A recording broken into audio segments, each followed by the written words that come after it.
You wrote a very provocative column recently, or at least the column got a lot of provocative comments about Twitter as a measurement tool. And certainly a lot of people at this measurement conference were fascinated and also perhaps even chiding the idea that something is as self-selecting, non-statistically valid, they would say, as Twitter could be anything considered even a halfway valid measurement tool. Well, I think, I mean, part of my writing the column and suggesting that Twitter might replace Nielsen someday was to be provocative. But I think it is clear, and we heard it on the panels already this morning, that the marketing research models and audience measurement models of the past are too limited to be able to function on their own in the future.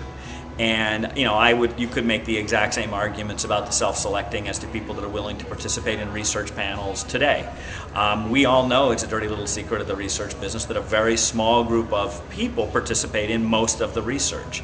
Now they do a lot of statistical and mathematical controls to make that projectable, and that science is extraordinary.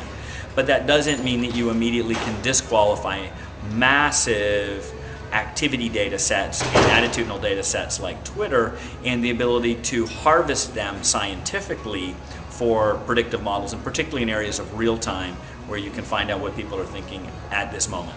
So you're saying you can take what's essentially a qualitative database and harvest it in a way that becomes quantitative. Exactly.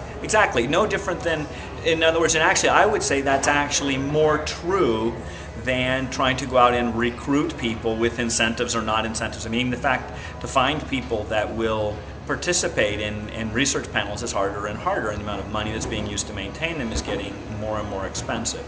And if what we're saying is we think there's too many facts and it's too complex and the data sources are too disparate and too different, that makes it invalid, I disagree with that. I think that I heard those exact same objections 15 years ago when there was talk of using online as a place to recruit panels, and now so many of the day-to-day marketing research panels are recruited online.